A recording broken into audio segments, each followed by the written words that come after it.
Los Angeles में आप दो बच्चों को इकट्ठे नहीं नहला सकते, लेकिन क्यों? और ऊंट आखिर अपने जिस्म में पानी कहां पर स्टोर करता है? और इस बाप को गड्ढा खोद के अपनी ही बेटी को क्यों दफनाना पड़ा? जानेंगे इसके पीछे की पूरी स्टोरी। और अगर आपने अभी तक हमारा चैनल सब्सक्राइब नहीं किया तो जल्दी से सब्सक्राइब कर लें। तो शुरू करते हैं हम आज की इस वीडियो को। Welcome to my YouTube channel super facts. तमाम नए आने वाले दोस्तों से गुजारिश है, मेरे चैनल को लाइक करें, सब्सक्राइब करें और बेल आइकन पर क्लिक करें। ये कहानी है साल 1940 की यूएसए के कॉटेज मैरीलैंड सिटी में रहने वाले एक टीनएजर बॉय जो कि सिर्फ 14 साल का था। रोनाल्ड डॉय या फिर रॉबी मैनम, दोनों उसी के नाम हैं। वो एक जर्मनी फैमिली से बिलोंग करता था। रोनाल्ड अपनी फैमिली में रहने वाला एक नॉर्मल सा बच्चा था, लेकिन उसकी एक आंट थी जिसका नाम था हैरियट। वो सुपरनैचुरल पे बिलीव करती थी और एक गेम जो खौफनाक मानी जाती थी, उइजा बोर्ड, उसका यूज करती थी। जब इसकी आंट ने पहली बार उसे उइजा बोर्ड दिखाया कि ऐसे रूहों से बात करते हैं, तो इसमें रोनाल्ड का बहुत ज्यादा इंटरेस्ट बढ़ने लगा। फिर वो इस गेम को खुद से भी कभी कभी खेलने लगता था। कुछ दिन बाद इसकी आंटी की डेथ हो गई और उसके बाद घर में अजीब अजीब चीजें होने लगी। रोनाल्ड बीच बीच में पोजेस्ड हो जाता था। घर का सामान अचानक से इधर उधर होने लगता था। कभी अलमारी अपने आप हिलने लगती थी और कभी अपने आप जोर जोर से शेक करती थी। और रोनाल्ड जिस बेड पर सोता था वो भी एक पोजीशन से रात को दूसरी पोजीशन में तब्दील हो जाता था। इसके बाद रोनाल्ड की फैमिली ने लूथर पेस्टर को बुलाया, जो कि पैरासाइकोलॉजी में बहुत ही ज्यादा इंटरेस्ट रखते थे। और वो जब उनके घर में चीजों को देखते हैं तो उनका भी होश उड़ गया। फर्नीचर और ऑब्जेक्ट्स अपने आप मूव करते हैं। जिस कमरे में रोनाल्ड होता था उसी कमरे का उसके बाद रोनाल्ड पर कई सारे एक्सोर्सिज्म किए गए। जॉर्ज टाउन हॉस्पिटल यूनिवर्सिटी के अंदर उसका एक्सोर्सिज्म किया गया। उसके बाद एक्सोर्सिज्म के दौरान रोनाल्ड हवा में उड़ने लगता। एक्चुअली एक्सोर्सिज्म के दौरान विक्टिम को बांध दिया जाता है। उस दौरान कभी बंधा हुआ रोनाल्ड हवा में ऊपर को उड़ता, कभी वो बेड को पीटता और कभी उसका बेड हवा में उड़ने लगता। ये सब कुछ अनबिलीवेबल था। बहुत कोशिशों के बाद वो एक्सोर्सिज्म कामयाब हुआ और रोनाल्ड के अंदर से वो मैलिकेंट बाहर निकला। इस वाक्य पर एक मूवी भी बनाई गई थी जिसका नाम था द एक्सोर्सिस्ट। 1973 की वो फेमस हॉरर मूवी थी। आप सोच रहे होंगे कि एक्सोर्सिस्ट में तो लड़की को दिखाया गया था, तो दर हकीकत बात यह है कि इस मूवी में रोनाल्ड की जगह लड़की का करैक्टर इसलिए शो कराया गया क्योंकि रोनाल्ड की फैमिली ने इस चीज की परमिशन ही नहीं दी, रोनाल्ड की प्राइवेसी को लेके, और इसलिए इसकी रियल तस्वीर कहीं भी नहीं दिखाई गई। और इस मूवी को अभी भी जादुई मूवी माना जाता है क्योंकि इस मूवी के शूट के दौरान एक्टर्स को चोट लग जाना और साथ ही सेट पर आग लग जाना। मूवी रिलीज होने के बाद जब लोगों ने मूवी देखी तो उनकी तबीयत खराब होना, ये सब आम चीजें नहीं थी। और इस सब के चलते इस मूवी को मोस्ट हॉरर मूवी माना जाता है। ये इस पूरी दुनिया की मोस्ट मिस्टीरियस मूवी है। तुर्की के शहर इस्तांबुल में एक कैट थी जिसका नाम था तेम्बोली। वो रोड के पास ज्यादातर इस पोजीशन में रिलैक्स करती थी। वो रोड के किनारे अपने इस यूनिक अंदाज में बैठा करती थी। और जब इस बिल्ली की डेथ हुई तो वहाँ के लोगों ने इस बिल्ली की याद में इस पोजीशन में एक स्टैचू बनवाया, ठीक उसी जगह पर जहाँ वो बिल्ली रेस्ट किया करती थी। बहुत से लोगों से मरने से पहले इनकी आखिरी विश पूछी जाती है।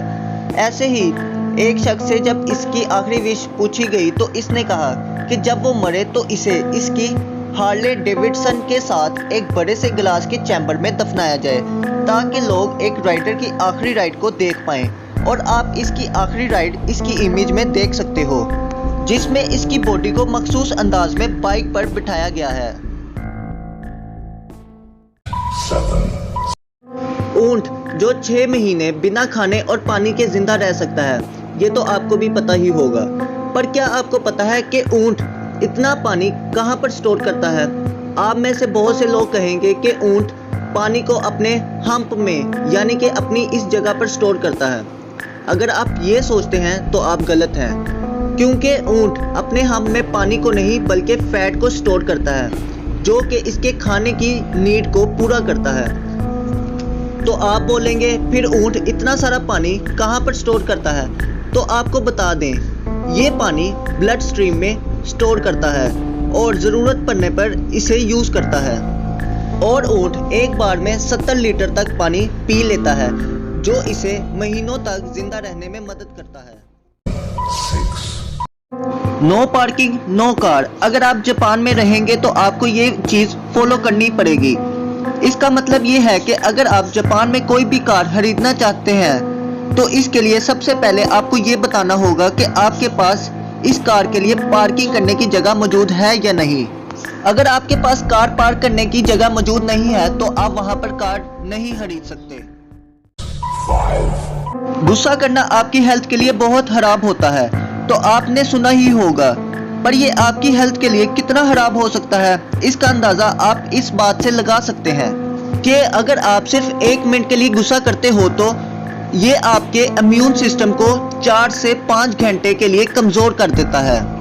इसलिए अपने गुस्से को जितना हो सके कंट्रोल करना चाहिए।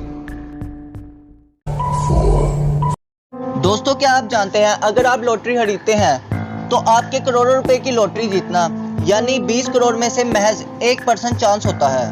और ऐसा लाइफ में अगर 4 बार हो जाए तो इसकी तो उम्मीद ही नहीं होती। लेकिन ऐसी किस्मत मिली जॉन किंथर नाम की इस औरत को, जिसे दुनिया की सबसे लकी औरत कहा जाना गलत नहीं होगा, क्योंकि इन्होंने अपनी लाइफ में 150 करोड़ जितनी बड़ी रकम महज 4 लॉटरीज में जीत कर कमाई। अमेरिका में रहने वाली इस औरत ने 1993 से लेकर 2010 तक 4 अलग अलग मल्टी मिलियंस लॉटरी जीती। और सबसे इंटरेस्टिंग बात तो ये है कि इनकी जीती हुई लॉटरी के आखिरी नंबर 147 और 47 थे, जो इनकी डेट ऑफ बर्थ 4/1/1947 से मिलते थे। जॉन किंथर ने अमेरिका की स्टैनफोर्ड यूनिवर्सिटी से मैथमेटिक्स में PhD की हुई है, और कुछ लोग इनके मैथ में तेज दिमाग को इनकी लॉटरी जीतने की सबसे बड़ी वजह बताते हैं। दोस्तों, आपको क्या लगता है? नीचे कमेंट सेक्शन में बताएं। एक ऐसी जगह भी है जहां पर 2 लोग एक साथ नहीं नहा सकते।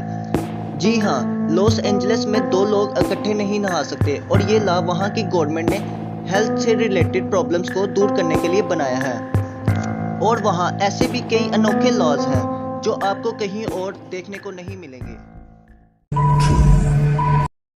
अब हम आपको एक ऐसे वर्ड के बारे में बताएंगे जिसे बोलने में मतलब प्रोनाउंस करने में 3 घंटे 30 मिनट लग जाते हैं, जो कि अब तक का सबसे लॉन्ग वर्ड है।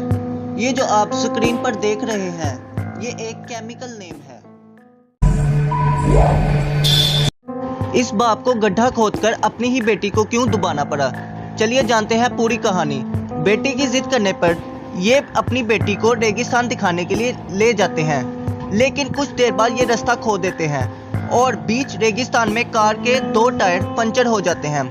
लेकिन इस सहरा से निकलने के लिए इनको पंचर गाड़ी भी चलानी पड़ी, और इस वजह से कुछ और गर्मी की शिद्दत से इंजन खराब हो गया और गाड़ी में आग लग गई। इनके पास पीने का पानी भी खत्म हो गया था।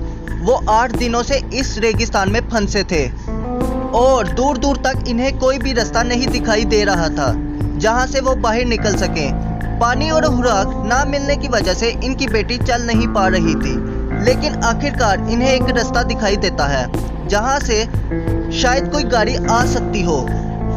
कुछ देर बाद वो आदमी एक गड्ढा खोदकर अपनी बेटी को इसमें डुबा देते हैं ताकि गर्मी की वजह से इनकी बेटी मरे ना और इसको मिट्टी की नमी मिलती रहे। और फिर वो दोनों वहीं पर लेट जाते हैं और कुछ देर बाद वहां पर एक गाड़ी आती दिखाई देती है और वो आदमी भागकर इस आदमी से मदद मांगते हैं। फिर दोनों की जान बच जाती है। ये वेस्टर्न ऑस्ट्रेलिया का सच्चा वाकया है। वीडियो पसंद आए तो लाइक करें, शेयर करें, कमेंट करें और चैनल को सब्सक्राइब ज़रूर करें और साथ ही साथ बेल आइकॉन पर क्लिक करें। शुक्रिया।